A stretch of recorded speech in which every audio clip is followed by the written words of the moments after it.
শুভ দুপুর দর্শক, আমন্ত্রণ ব্যবসা বাণিজ্য আর অর্থনীতির সবশেষ সংবাদ নিয়ে নিউজ 24-এর নিয়মিত আয়োজন বিজনেস আওয়ারে। সাথে আছি আমি রিয়াজ সুমন। শনি থেকে বৃহস্পতিবার দুপুরে 1টায় প্রচারিত হচ্ছে এই অনুষ্ঠান।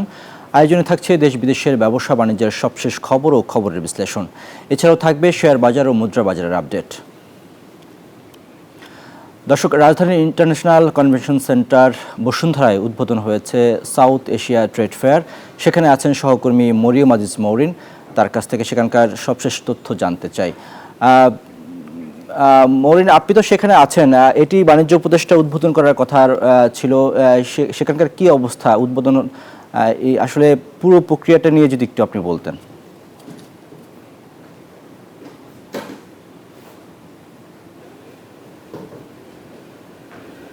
ধন্যবাদ রিয়াজ। আমি সকাল থেকেই এখানে রয়েছি এবং কিছুক্ষণ আগেই কিন্তু এই ট্রেড ফেয়ারটি উদ্বোধন করা হয়েছে। দক্ষিণ এশিয়ার ব্যবসার সম্প্রসারণের জন্য এই ট্রেড ফেয়ারের আয়োজন করেছে বলে জানিয়েছেন আয়োজকরা। বাণিজ্য উপদেষ্টার এই ট্রেড ফেয়ারটি উদ্বোধন করার কথা ছিল, কিন্তু কোনো এক বিশেষ কারণে তিনি আসতে পারেননি এবং তারপরে হচ্ছে এখানে যে প্রেসিডেন্ট জসিমউদ্দিন সে হচ্ছে ট্রেড ফেয়ারটি উদ্বোধন করেছেন এবং দক্ষিণ এশিয়ার ব্যবসা বাণিজ্য সম্প্রসারণ ও আঞ্চলিক পণ্য প্রদর্শনের লক্ষ্যে এই ট্রেড ফেয়ারের আয়োজন করা হয়েছে। সার্কভুক্ত দেশগুলোর অংশগ্রহণে আয়োজিত এই মেলা চলবে কিন্তু 21 সেপ্টেম্বর পর্যন্ত। অংশ নিয়েছে পাকিস্তানের 77টি প্রতিষ্ঠান, শ্রীলঙ্কার 1টি, আফগানিস্তানের 5টি এবং বাংলাদেশের 17টি প্রতিষ্ঠান কিন্তু তাদের পণ্য করছে, মানে প্রদর্শিত করছে এবং মেলায় তৈরি পোশাক ও বস্ত্র, জেমস ও জুয়েলারি, কসমেটিক্স, চামড়াজাত পণ্য, বিভিন্ন ধরনের প্রক্রিয়াজাত খাদ্য, ইলেকট্রনিক্স সহ বৈচিত্র্যময় পণ্যের সমাহার থাকছে। এখন এখানকার যিনি উদ্বোধন করেছেন জসিমউদ্দিন, তিনি আসলে স্টলে স্টলে ঘুরে ঘুরে দেখছেন যে আসলে কি ধরনের পণ্য রয়েছে এবং খাবারের দোকানগুলোতে উনি পর্যবেক্ষণ করছেন যে কি ধরনের খাবার হয়েছে এবং বাংলাদেশের কিন্তু বিভিন্ন যে আঞ্চলিক জিনিসগুলো আছে, শাড়ি থেকে শুরু করে পাঞ্জাবি, ঘি, সরিষার তেল, সব ধরনের পণ্য কিন্তু এখানে পাওয়া যাচ্ছে। এবং আপনাকে যদি আরেকটু জানাতে চাই যে শুধু প্রদর্শনী নয়, অংশগ্রহণকারীরা এখানে বিজনেস নেটওয়ার্কিং, বিটুবি সেশন এবং বিষয়ভিত্তিক সেমিনার এবং আলোচনায় অংশ নেওয়ার সুযোগ পাচ্ছেন।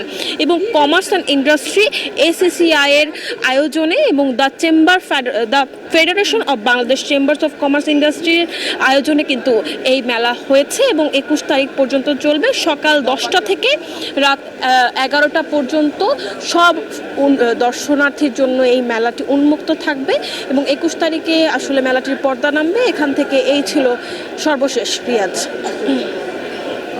ধন্যবাদ মৌ আপনাকে আমাদের সাথে যুক্ত হওয়ার জন্য। দর্শক, আমাদের সাথে যুক্ত ছিলেন সহকর্মী মরিয়ম আজিজ মৌরিন, যিনি বসুন্ধরা কনভেনশন সেন্টারে যে সাউথ এশিয়া ফেয়ার শুরু হয়েছে সেটির উদ্বোধনের খবর জানাচ্ছিলেন। এ পর্যায়ে আমরা আলোচনায় ফিরতে চাই। আমাদের আজকের আলোচনার বিষয়বস্তু এলডিসি উত্তর এবং বাংলাদেশের প্রস্তুতি, এই বিষয়টি নিয়ে আমরা আলোচনা করতে চাই। দর্শক, আপনারা জানেন যে বাংলাদেশ 2026 সালে এলডিসি গ্র্যাজুয়েশনের যে লক্ষ্য সেটি অতিক্রম করতে যাচ্ছে। তো সেই বিষয়টি নিয়ে আসলে আমরা আলোচনা করতে চাই। এই যে এলডিসি গ্র্যাজুয়েশনটি হচ্ছে, সেখানে আসলে প্রস্তুতিটা কতটুকু এবং সেখানে আসলে আমরা যেতে পারবো কিনা, সে সব কিছু নিয়ে আজ আমরা আলোচনা করতে চাই। আমাদের সাথে আলোচনা করার জন্য দুজন অতিথি যুক্ত হবেন। এই মুহূর্তে অবশ্য একজন অতিথি যুক্ত হয়েছেন, জনাব ফয়সাল সামাদ, যিনি বিজিএমই এর পরিচালক এবং সুরমা গার্মেন্টসের ব্যবস্থাপনা পরিচালক। ফয়সাল সামাদ, আপনি নিশ্চয়ই আমাকে শুনতে পাচ্ছেন। আপনার কাছ থেকে জানতে চাই, এই যে এলডিসি গ্র্যাজুয়েশনের কথা বলা হচ্ছে, সেটির জন্য আসলে বাংলাদেশের এই মুহূর্তে প্রস্তুতি কতটুকু, বিশেষ করে আপনারা যারা রপ্তানির সাথে সরাসরি জড়িত, আপনারা কতটুকু প্রস্তুত রয়েছেন? ধন্যবাদ আপনার প্রশ্নের জন্য। আসলে প্রথমে আমি শুরু করতে চাই বলে যে 2 সপ্তাহ আগে ইন্টারন্যাশনাল চেম্বার অফ কমার্স একটা প্রোগ্রাম অর্গানাইজ করে, যেখানে বাংলাদেশের বিজনেস কমিউনিটিকে ইনভাইট করা হয় এবং সেই বিজনেস কমিউনিটিতে নানা বিজনেস ট্রেড বডিজ এর প্রেসিডেন্টরা ছিলেন এবং ওখানে একটা আমি বলবো ইউনিল্যাটারাল একটা ধরনের আপনার ডিসিশন বলবো না, আমি বলবো যে একটা ওপিনিয়ন এসছে যে বাংলাদেশ এখনো এলডিসি গ্রাজুয়েশনের জন্য ইজ নট রেডি, এবং এই যে ইজ নট রেডি এবং সেটার ব্যাখ্যা দেওয়া হয়েছে যে কেন রেডি না।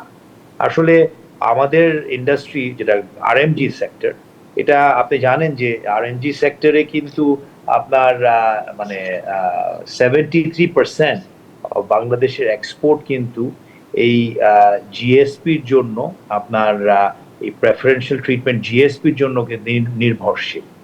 তো আমরা যেখানে এখন ইন্ডাস্ট্রিতে এখনো আমরা নানা প্রতিকূলতার মাধ্যমে আমরা এই 48 বিলিয়ন ধরে রাখার জন্যই চেষ্টা চলছে, সেখানে আরেকটা চ্যালেঞ্জ যদি বলি যে যেখানে কোনো প্রেফারেন্সিয়াল ট্রিটমেন্ট আমরা পাবো না, তো সেটা আসলে প্রশ্ন করা দরকার যে সেই ক্ষেত্রে কি আমরা আমরা এত এত মানে আমি বলবো ইন্ডিপেন্ডেন্ট হয়ে গিয়েছি যে আমরা মানে সুন্দরভাবে আমাদের এই এক্সপোর্টটাকে ধরে রাখার জন্য বা এক্সপ্যানশন করার জন্য আমাদের কোনো ধরনেরই সাপোর্ট লাগবে না।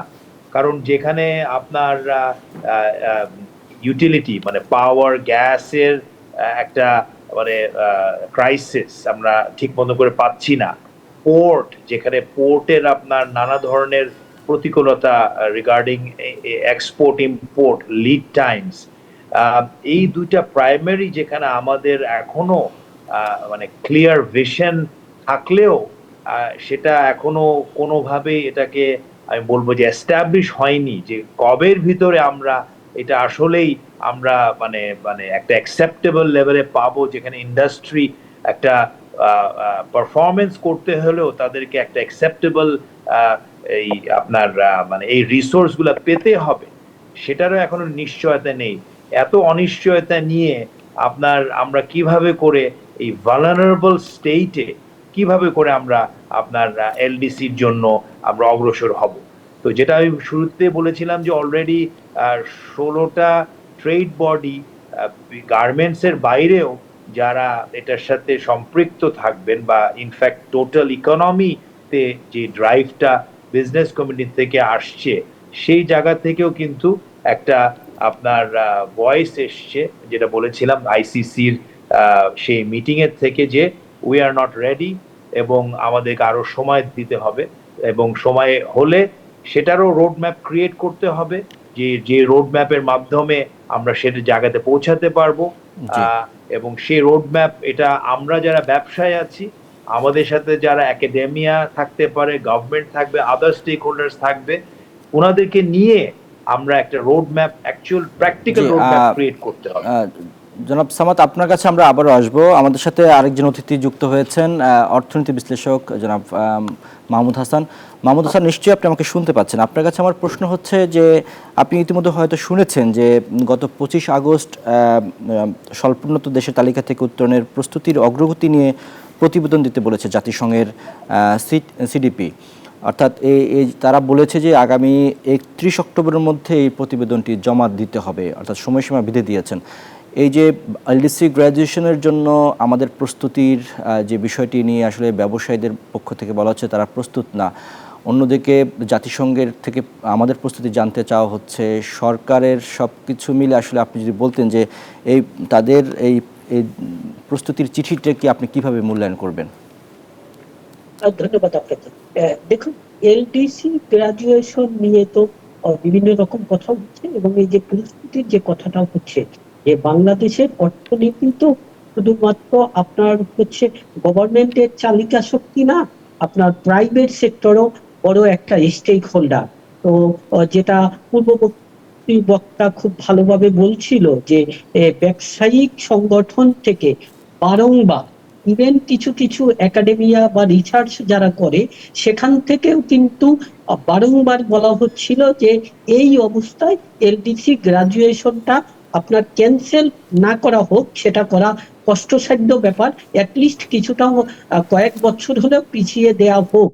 কিন্তু আপনার সরকার থেকে আগেও যেমন আপনার মনে করেন সরকার থেকে বলা হচ্ছিল যে এটাকে আপনার হচ্ছে পিছানো যাবে না, বা এটা আপনার একদম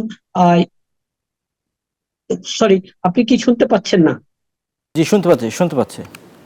শুনতে আচ্ছা, পাচ্ছি। তো বারংবার বলা হচ্ছিল যে এটা পিছানো যাবে না, কারণ কিছু টেকনিক্যাল প্রবলেম আছে। বাট দেখুন, এলডিসি গ্রাজুয়েশন ইস্যুটা কি, এটা তো একটা স্ট্যাটাস। এই স্ট্যাটাস হলে আমাদের যে চ্যালেঞ্জ গুলো হবে, যেমন আমরা ট্রেড প্রিফারেন্স যেটা পাই এটা পাবো না। তো ব্যবসায়িক মহলের এ ব্যাপারে একটা জনাব আশঙ্কা আছে। মাহমুদ হাসান, আমরা আপনার কাছে আসবো। মাহমুদ হাসান, তাহলে এই যে জাতিসংঘ থেকে যে চিঠিটা দেওয়া হয়েছে প্রস্তুতির জন্য, আমরা আসলে সেই চিঠির জবাবে কি দেওয়া উচিত বলে মনে করেন?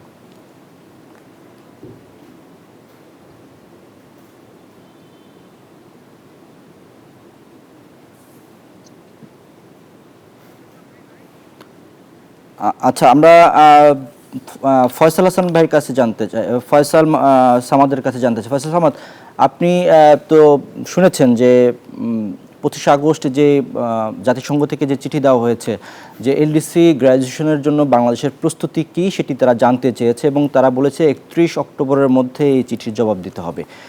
সেক্ষেত্রে আসলে আপনারা এই বিষয়টা নিয়ে কি ভাবছেন, বা কি সরকার এখন আসলে কোন দিকে গেলে আপনাদের জন্য ভালো হবে বলে মনে করেন?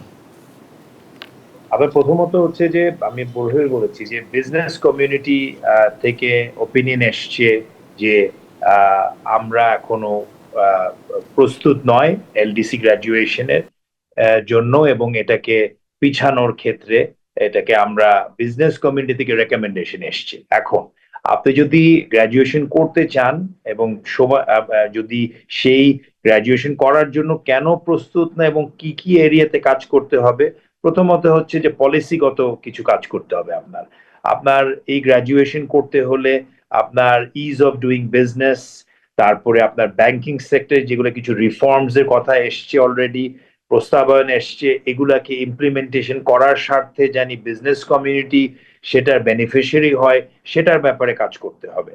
আপনার এখানে আমাদের ইন্ডাস্ট্রি বাংলাদেশের ক্ষেত্রে আমরা কিন্তু আরএমজি ড্রিভেন ইন্ডাস্ট্রি বা ইকোনমি, এবং এখানে আপনার আমাদেরকে সেই টাইমটা নেওয়া উচিত অলসো, যে একটা এমন একটা ডাইভার্সিফাইড আপনার আমি মনে করি ডাইভার্সিফাইড ইকোনমি যেখানে আপনার অন্যান্য ইন্ডাস্ট্রিও ডেভেলপ হতে পারে, সেই সময়টাও লাগবে। কিছু কিছু ক্ষেত্রে অলরেডি হচ্ছে, হোম টেক্সটাইল বলতে পারি, আইটি সেক্টর আছে, এবং আপনার নানা লাইট ইঞ্জিনিয়ারিং, এগুলাতেও কিন্তু এখন ইনভেস্টমেন্ট কিছু হলে আসছে, কিছু আমরা যারা লোকাল ইনভেস্টররা ইনভেস্ট করছি। তো এদিকেও কিন্তু ইকোনমিকে ব্যালেন্স করার জন্য আপনার মানে টেক্সটাইল গার্মেন্টস এর উপর মানে ফুললি ডিপেন্ডেন্ট না হওয়ার জন্য সেই সময়টাও দেওয়া দরকার, জানি অন্যান্য ইন্ডাস্ট্রিগুলো যদি ডেভেলপ করতে পারা যায়, সেটার জন্য একটা কোনো ধরনের যদি ফাস্ট ট্র্যাক মেজার করা যায়, সেটাও আমাদেরকে আপনার কনসিডারেশন করা দরকার। তারপরে আপনার ধরলেন নানা ইনসেন্টিভ মেজার যেগুলো এখন আমাদেরকে অনেক ক্ষেত্রে অনেক ইনসেন্টিভই বন্ধ হয়ে গেছে, সেগুলো আবার রিভিউ করা দরকার, যে আসলে কি ইনসেন্টিভ দিয়ে যদি গ্রাজুয়েশন করতে হয় সেটার কস্ট বেনিফিট অ্যানালিসিস করে সেই জায়গা থেকে আমাদেরকে যদি উৎসাহিত করব বলাটা ঠিক হবে না, আমাদেরকে সাপোর্টটা যদি দেওয়া হয়, ঠিক যেভাবে আরএমজি, তো আরএমজি সেক্টরে তো অলরেডি ইনসেন্টিভ কমে গেছে এবং কিছুদিন পর আরো কমে যাচ্ছে। তো অন্যান্য সেক্টরে যদি দিয়ে যদি সেটাকে এক্সপ্যানশন করা যেতে পারে, তাহলে সেই ক্ষেত্রে এই পলিসি সাপোর্ট গুলো হলে পলিসির দিকটা হয়। তারপরে ধরেন আপনার আমাদের নানা প্রোডাক্টিভ ক্যাপাসিটি প্রায়োরিটিস থাকতে পারে। তো একটা প্রোডাকশন আপনি ইন্ডাস্ট্রি করবেন, আপনার আনইন্টারাপ্টেড গ্যাস নেই, ইলেকট্রিসিটি নেই, তো এটা যতদিন নিশ্চয়তা হবে না, তাহলে তো আসলে আপনি ইন্ডাস্ট্রি না থাকলে, আপনি ইকোনমি ড্রাইভ না করতে পারলে, তাহলে আপনি এলডিসি গ্রাজুয়েশন কিভাবে করে করবেন? তো যেটা বলা হচ্ছে যে এফএসআরইউ যে শর্টেজটা আছে এলএনজি গ্যাসের আপনার সাপ্লাইয়ের ক্ষেত্রে, সেটা যদি এফএসআরইউটা যদি আমাদের আমার জানা মতে মানে থার্ড এফএসআরইউটা যদি হয়ে যায়, হওয়ার সম্ভাবনা আছে, তাহলে কিন্তু কিছুটা হলেও সাশ্রয় হবে এখানে আপনার গ্যাস এবং ইলেকট্রিসিটি সাপ্লাইয়ের ক্ষেত্রে। উইথাউট গ্যাস এর ইলেকট্রিসিটি আপনি কোনোদিনই ইন্ডাস্ট্রি ড্রাইভ করতে পারবেন না, ইকোনমি ড্রাইভ হবে না। তো এই যে আপনার এই ধরনের যে আমাদের যে প্রোডাক্টিভ ক্যাপাসিটি প্রায়োরিটি, এটা কিন্তু আমাদেরকে দেখতে হবে আমরা কোথায় আছি, কিভাবে কোথায় যেতে পারি। এর বাইরে ধরেন আপনার স্কিলস ডেভেলপমেন্ট, আর&ডি, আপনার এই নানা ক্ষেত্রে এই জায়গাগুলোও কিন্তু আমাদেরকে একটা জায়গায় পৌঁছাতে হবে যেখানে আমরা ইন্ডিপেন্ডেন্ট অ্যান্ড নট ডিপেন্ডেন্ট। তো ওগুলা যদি হয় তখন কিন্তু আপনি you become an independent business, তখন কিন্তু আপনি সেই বেসিসে কিন্তু আপনি প্রসিড করতে পারবেন। তো আসলে এগুলাই আমি মনে করি যে মানে এই সাপোর্ট গুলো যদি হয় এবং এই ইনফ্রাস্ট্রাকচারালি এবং যদি পলিসিগত এই এই আসলেই যদি মানে আপনার ব্ল্যাক এন্ড হোয়াইটে যদি এটা এস্টাবলিশ হয়, এবং বলা একটা জিনিস আর পাওয়ার একটা জিনিস, তো যেটা যদি হয় তখন কিন্তু আমরাই বলবো যে না আমরা রেডি আছি, কারণ এলডিসি গ্রাজুয়েশন করলে মেবি আমরা অন্য সুবিধা বা অন্যভাবে আমরা নিজেদের দেশকে অন্যভাবে পজিশনিং করতে পারবো। তো আমরাও সেটা চাবো, সেটা হোক। এই কিন্তু হলো গিয়ে আপনার কিন্তু সরকারের পক্ষ থেকে তো বলা হচ্ছে যে যে তিনটি যে সূচক, সেই তিনটি সূচকই বাংলাদেশ পরপর দুবার পাশ করেছে, মানে সেটা মানে জাতিসংঘের যে শর্ত অনুযায়ী বাংলাদেশ দুবার, যদি বলেন মাথাপিছু আয়, মানব সম্পদ এবং জলবায়ু অর্থনৈতিক ভঙ্গুরতা, সব ক্ষেত্রে বাংলাদেশের যে সূচক, এই তিনটি সূচকই বাংলাদেশ উত্তরণ করেছে। তো সেই ক্ষেত্রে আসলে এখন এটিকে মানে আরও পেছানোর কি যুক্তি বাংলাদেশ সরকার দেখাতে পারে? কারণ এটি তো আসলে এখন সরকারের পর্যায় থেকেই আবেদনটি করতে হবে। তাদেরকে আসলে আপনারা কোন যুক্তিতে এটি পেছাতে বলবেন? আপনি যে দুটো পয়েন্টের কথা বললেন, আপনি আমাকে বলতে হবে বা কাউকে বলতে হবে যে is it sustainable or not. এবং আজকে যে ইভেন এক্সপোর্টে যে 50 বিলিয়ন বলে থাকি আমরা, এই 50 বিলিয়ন কি সাস্টেইনেবল অর নট? তো যেখানে আপনাকে 16টা বিজনেস বডি বলছে যে সাস্টেইনেবল না, তাহলে তো কোনো কারণ থাকতে হবে সেটার পিছনে। সেটা এখন it is the government's responsibility to review that, to check যে এই আপনার মানে যেই আপনি মানে পার ক্যাপিটা ইনকাম বলেন আর জিডিপি বলেন, এটা কি আসলে কি is the fact the real fact or not? এটাই কিন্তু দেখার বিষয়বস্তু। এবং আমরা যারা বিজনেস কমিটিতে আছি, আমরা কিন্তু এই প্রশ্নটাই করছি যে আমরা কি আসলেই এটাকে আসলে এই জায়গাতে আছে কিনা। এটা তো যাচাই করে গভর্নমেন্টকে দেখতে হবে যে আসলে আছে কিনা। এটা তো পলিটিক্যাল গভর্নমেন্টও না, it is an interim government, they have all the neutrality to review the subject matter. কারণ at the end of the day দেশ এলডিসি গ্রাজুয়েশন করুক, এটা আমরা সবাই চাবো, কিন্তু এলডিসি গ্রাজুয়েশন করার জন্য আমি যেই তথ্যগুলো আপনার সাথে শেয়ার করলাম আজকে, এগুলো আপনি এটা আপনার ইভেন আপনার মিডিয়াতেও আপনি দেখেন আপনার ইলেকট্রিসিটির কনসিস্টেন্সিটা কি। জি, মাহমুদ হাসান, আপনি যদি একটু বলতেন, ফয়সাল সামাদ যে যুক্তিগুলো তুলে ধরলেন তার পক্ষে আপনি অবস্থান নেবেন কিনা, মানে বাংলাদেশের এই এলডিসি পেছানোর পক্ষে বিপক্ষে আপনার যুক্তিগুলো যদি একটু বলতেন। দেখুন, আমি তো ব্যক্তিগতভাবে মনে করি যে এটা পিছিয়ে দেওয়া উচিত। তার সবচেয়ে বড় যে কারণ হচ্ছে যে তিনটা আপনি যে ইন্ডিকেটরের কথা বললেন, এর মধ্যে একটা ইন্ডিকেটর, যেমন আপনি মাথাপিছু আয়ের কথাই যদি বলেন, আমরা জানি যে বিগত সময়ে বেশ কিছু তথ্য বিভ্রাট ঘটেছে। এগুলো নিয়ে যথেষ্ট পরিমাণ আপনার সমালোচনা পর্যালোচনা হয়েছে, বাট এগুলো কিন্তু কারেক্টেড করে অ্যাকচুয়াল জিডিপি কত, যেটা পূর্ববর্তী বক্তা বলল যে এই তথ্য উপাত্তর কারেক্টনেস বা অথেন্টিসিটি, সেটা যাচাই বাছাইয়ের একটা প্রশ্ন রাখে, নাম্বার ওয়ান। নাম্বার টু হচ্ছে, দেখেন আমাদের অর্থনীতি, ম্যাক্রো অর্থ ইকোনমিক্সের এখন যে অবস্থা, আমাদের স্বীকার করতে হবে যে পোরের রেট 18 থেকে 28% হয়ে গেছে। আলটাপোর যেটা, সেটা আপনার 7% থেকে ডাবল ডিজিট অনেক পরিমাণ হয়ে গেছে। এবং অর্থনীতির যে ভঙ্গুরতা, গত এক বছরে যেভাবে আপনার মনে করেন একদম প্রাইভেট ইনভেস্টমেন্ট হয়নি, এফডিআই হয়নি, এবং ম্যাক্সিমাম ফ্যাক্টরিগুলো যেভাবে আপনার 70% 80% এভাবে অপারেট করছে, 100% অপারেট করা যাচ্ছে না। তো এই রকম ইস্যুগুলো কিন্তু আপনার কনসিডারেশনে নিতে হবে। তো কাজী কনসিডারেশনে নিয়ে সব স্টেক হোল্ডারদের এনগেজমেন্ট করে এলডিসি গ্রাজুয়েশনটা করলে বোধহয় একটা স্বতঃস্ফূর্ত যাত্রা হতো এবং সর্বমহল থেকে একটা সাপোর্ট পাওয়া যেত। কারণ আমাদের এটা এগেইন আবার বলছি যে দেখুন, আমাদের অর্থনীতি শুধু গভর্নমেন্ট সেক্টর ড্রিভেন না, আমাদের পার্শ্ববর্তী বা আপনার মনে করেন এশিয়ার অন্যান্য দেশ যেমন মালদ্বীপের কথা আমরা চিন্তা করি, ভিয়েতনামের কথা চিন্তা করি, তারাও তো গ্রাজুয়েশন করেছে, বাট তারাও তো আবার মনে করেন ছিটকে পড়েছে কিন্তু মূল হাইওয়ে থেকে।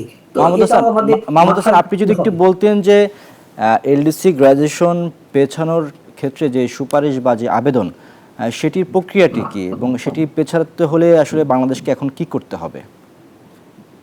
বাংলাদেশকে বেসিক্যালি একটা এপিল মেক করতে হবে, একটা ডেফারাল চেয়ে আপনার, সেটা আপনার সরকারি সিদ্ধান্ত বা ব্যবসায়িক মহল বা অন্যান্য স্টেক হোল্ডারদের সাথে কথা বলতে পারে, একটা রোড প্ল্যান করতে পারে যে আমাদের যে প্রিপারেশন সেটার জন্য আরো 4 বছর, 6 বছর বা 2 বছর লাগবে, এবং সেক্ষেত্রে কিছু কিছু আপনার মনে করেন তথ্যপত্র দিতে হবে, যেমন এই যে আমাদের তথ্যের বিভ্রাট যেটা জিডিপি, এটা নিয়ে কথা বলা যেতে পারে।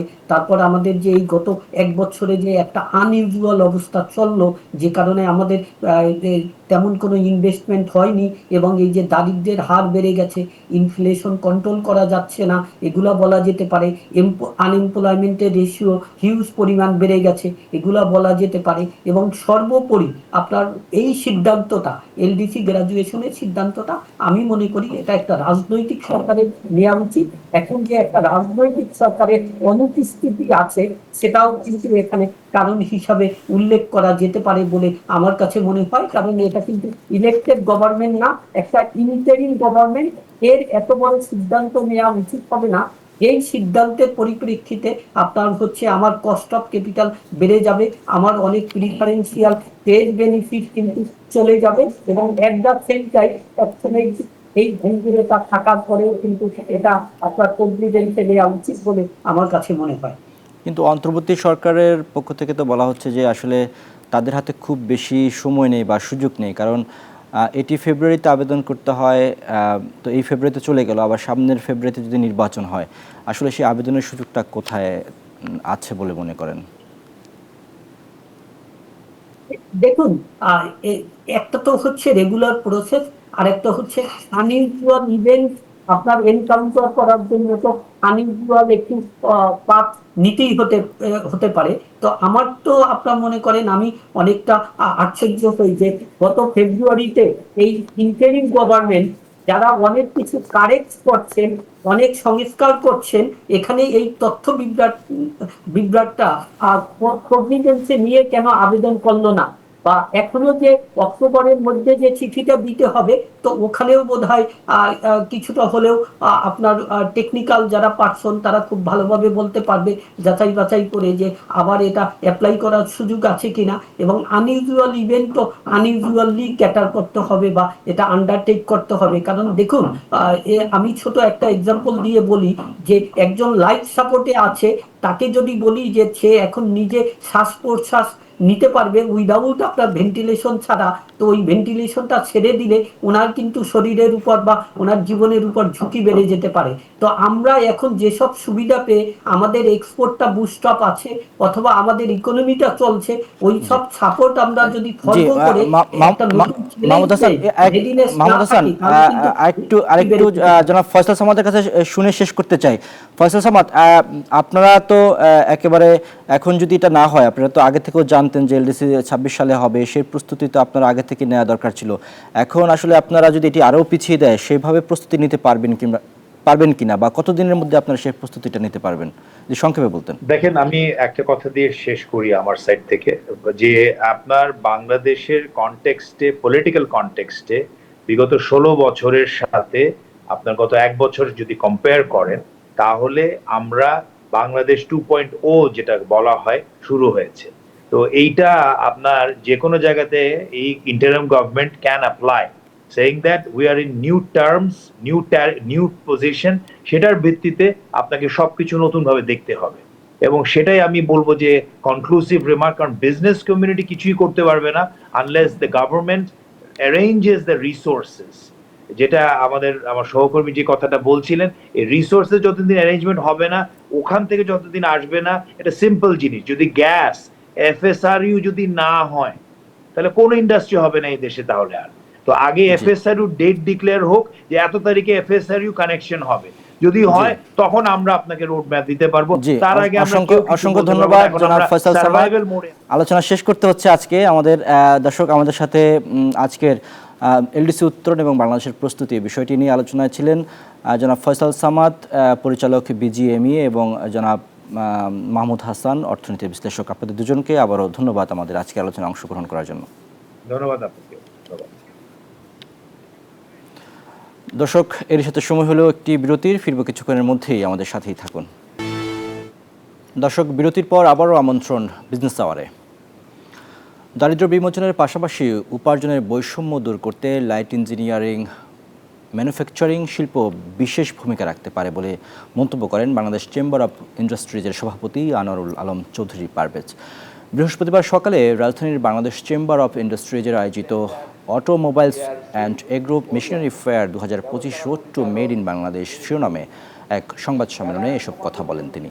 জানান, মেলার মাধ্যমে অটোমোবাইল, এগ্রিকালচার, মেশিনারি ও লাইট ইঞ্জিনিয়ারিং খাতের শিল্প উদ্যোক্তাগণ পরস্পরের চাহিদা ও সক্ষমতা জানতে পারবেন। এছাড়া সরকারের নীতি নির্ধারণ পর্যায়ে ব্যক্তিবর্গ এই খাতের সমস্যাসমূহ জানতে পারবেন এবং এর মাধ্যমে আমাদের আমদানি নির্ভরতা কমানো, রপ্তানি বহুমুখীকরণ ও কর্মসংস্থানের সুযোগ সৃষ্টি হবে বলেও জানান তিনি। বর্তমানে 26 বছর গড় বয়সের 8 কোটি মানুষ রয়েছে। এই বিশাল জনগোষ্ঠীর কর্মসংস্থানের জন্য আমাদের ম্যানুফ্যাকচারিং শিল্পের বিকাশ অত্যন্ত গুরুত্বপূর্ণ।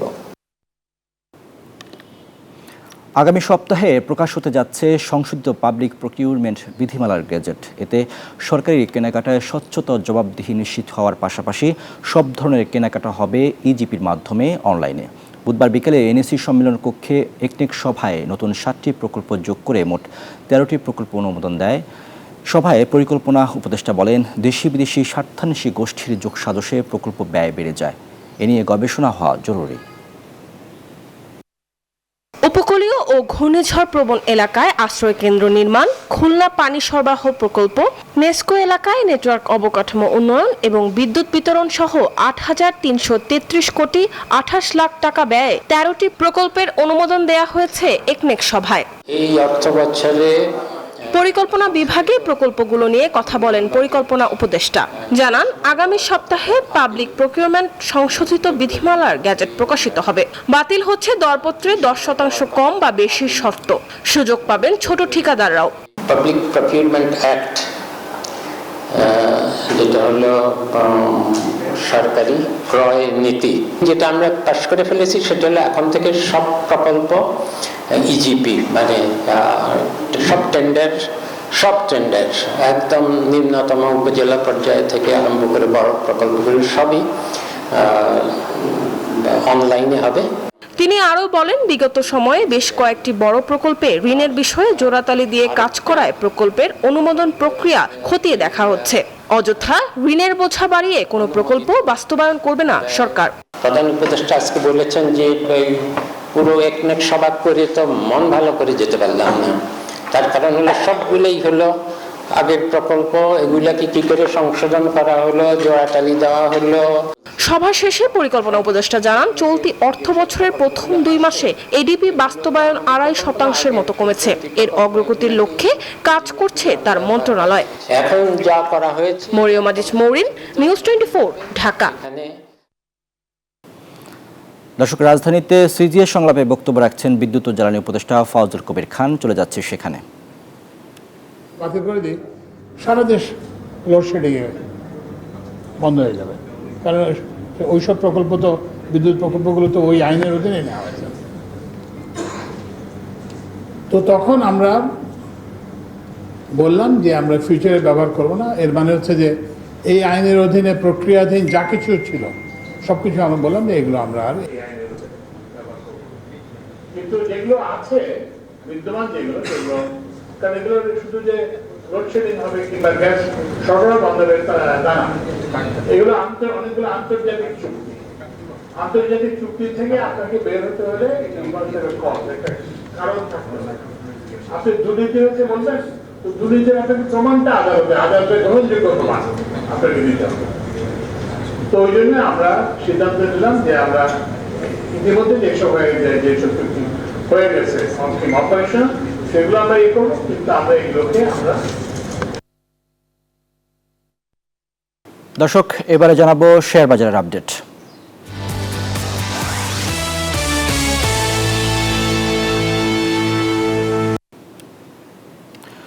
দর্শক, জানাবো শেয়ার বাজারের সবশেষ অবস্থা। সপ্তাহের শেষ দিন আসলে এই মুহূর্তে কি অবস্থায় রয়েছে শেয়ার বাজার, সেটি আমরা দেখে নিতে চাই ঢাকা স্টক এক্সচেঞ্জের ওয়েবসাইট থেকে। আমরা দেখতে পাচ্ছি যে প্রধান তিনটি সূচকে এই মুহূর্তে নিম্নমুখী রয়েছে। ডিএসইএক্স ইন্ডেক্স যেটি, সেটি 29 পয়েন্ট কমে এই মুহূর্তে অবস্থান করছে 5463 পয়েন্টে। ডিএসইএস ইন্ডেক্স সরিয়া ভিত্তিক যেটি, সেটি 9 পয়েন্ট কমে এই মুহূর্তে অবস্থান করছে 1181 পয়েন্টে, এবং ডিএস30 ইন্ডেক্স যেটি, সেটি 18 পয়েন্ট কমে অবস্থান করছে 2108 পয়েন্টে। এখন পর্যন্ত লেনদেন হয়েছে 4,612 কোটি টাকা। 70টি কোম্পানির শেয়ারের দর বেড়েছে এবং কমেছে 252টি কোম্পানির শেয়ারের দর, অপরিবর্তিত আছে 74টি কোম্পানির শেয়ারের দর। এর সাথে জানাবো স্বর্ণ এবং মুদ্রা বাজারের আপডেট। মুদ্রা বাজার আমরা দেখে নিতে চাই এই মুহূর্তে।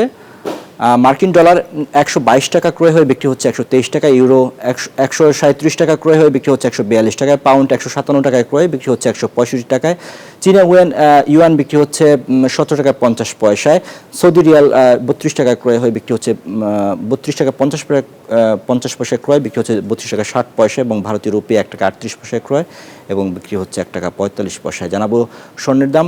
স্বর্ণের দামে আমরা দেখতে পাচ্ছি 22 ক্যারেটের প্রতি ভরি স্বর্ণের দাম রয়েছে 1,88,152 টাকা। 21 ক্যারেটের প্রতি ভরি স্বর্ণের দাম আছে 1,79,602 টাকা। 18 ক্যারেটের প্রতি ভরি স্বর্ণের দাম আছে 1,53,942 টাকা, এবং সনাতন প্রতি ভরি স্বর্ণের দাম আছে 1,27,674 টাকা। জানাবো রূপার দাম। রূপার দামে আমরা দেখতে পাচ্ছি 22 ক্যারেটের প্রতি ভরি রূপার দাম রয়েছে 3,475 টাকা। 21 ক্যারেটের প্রতি ভরি রূপার দাম রয়েছে 3,312 টাকা। 18 ক্যারেটের প্রতি ভরি রূপার দাম আছে 2,846 টাকা, এবং সনাতন রূপার দাম প্রতি ভরি 2,134 টাকা। দর্শক, এর সাথে সময় হলো আরও একটি বিরতির। ফিরব কিছুক্ষণের মধ্যেই, আমাদের সাথেই থাকুন।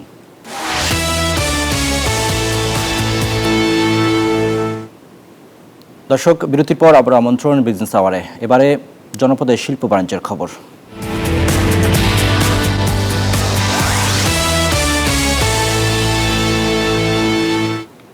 লালমনিরহাটে আশ্বিনের শুরুতেই শুরু হয়েছে আগাম জাতের আমন ধান কাটার উৎসব। এর মধ্যে ধান কাটা ও মাড়াইয়ে ব্যস্ত কৃষক কৃষানীরা। কষ্টে ফলানো সোনার ফসল ঘরে তুলতে পেরে খুশি তারা। কৃষি বিভাগ বলছে বাজারে ধানের দর বেশ চড়া, এতে লাভবান হচ্ছেন কৃষকরা। রবিউল হাসানের তথ্যচিত্রে দেখুন ডেস্ক রিপোর্ট। লালমনিরহাটে চলতি মৌসুমে আগাম জাতের আমন ধানের আবাদ করেছেন কৃষক। এর মধ্যে বেশিরভাগ জমির ধান পাকতে শুরু করেছে। বর্তমানে ধান কাটা ও মাড়াইয়ে ব্যস্ত সময় পার করছেন কৃষক কৃষানীরা। তারা জানান বাজারে এই ধানের দর বেশ চড়া। বর্তমানে প্রতিমন ধান বিক্রি হচ্ছে 1100 থেকে 1300 টাকায়, আর খড়ের আটি 15 থেকে 20 টাকা দরে বিক্রি হচ্ছে।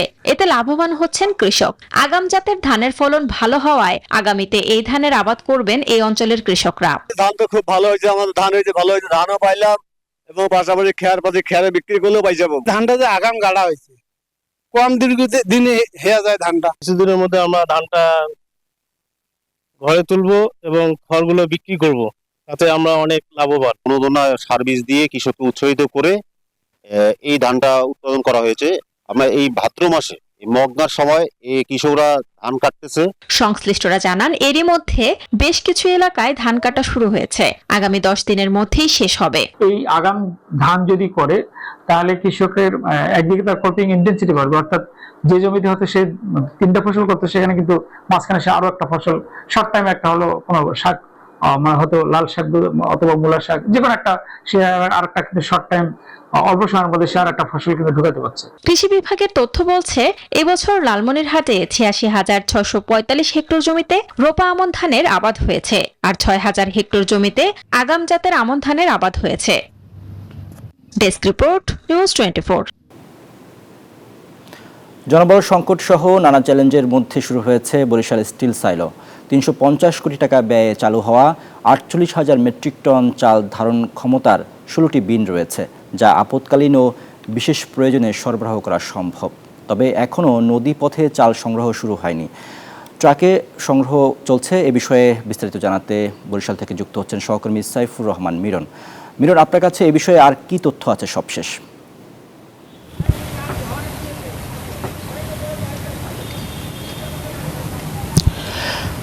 ধন্যবাদ। আপনি ঠিকই বলেছেন। বরিশালে মূলত 350 কোটি টাকা ব্যয়ে যে স্টিল সাইলো সেটির নির্মাণ কাজ শেষ হওয়ার পরে মূলত এটি কার্যক্রম শুরু করেছে গত মাস থেকে, এবং সেইখান থেকে আমরা যুক্ত হয়েছি বরিশালের এই স্টিল সাইলো। কিন্তু সমস্যা দেখা দিয়েছে যে বরিশাল কীর্তনখোলা নদীতে যে ভেসেল আসবে, যে চালবাহী জাহাজ, সেগুলো ভেরানোর কিন্তু জায়গা নেই। অর্থাৎ নাব্যতা সংকটের কারণে কিন্তু এই একটা সমস্যা রয়েছে এবং জনবল সংকটও রয়েছে। সব মিলে যদি এটি পুরোপুরি আকারে চালু করা যায় তাহলে কিন্তু আপৎকালীন সময় দক্ষিণাঞ্চলে সবচেয়ে যে দুর্যোগকালীন সময় চাল সরবরাহ বা খাদ্যশস্য সরবরাহ করার সবচেয়ে একটি বড় মাধ্যম হবে বরিশালের এই স্টিল সাইলো। আমরা এই যে সাইলোর যিনি অপারেশনাল প্রকৌশলী আছে তার সঙ্গে একটু কথা বলবো যে এখন মূলত কি শুরু হয়েছে, কেমন কাজ চলছে, যদি একটু জানান আমাদের।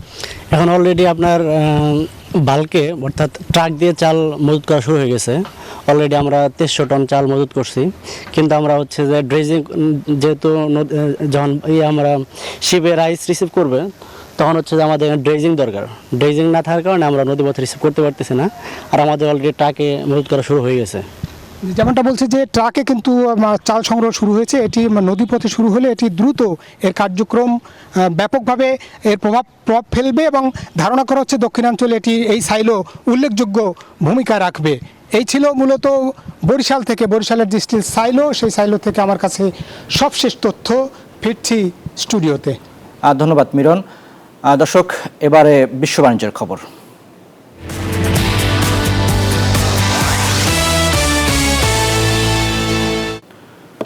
বিশ্ব বাণিজ্য ব্যবস্থায় বড় ধরনের বিপ্লব আনতে পারে কৃত্রিম বুদ্ধিমত্তা বা এআই।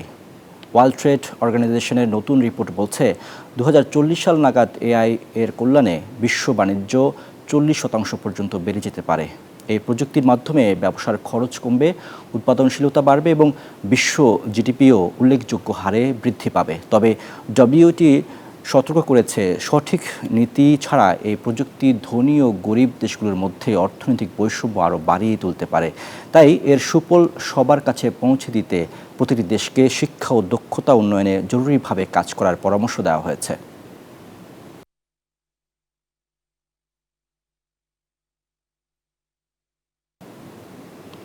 এই ছিল বিজনেস আওয়ারের আজকের আয়োজন। সাথে থাকার জন্য ধন্যবাদ সবাইকে।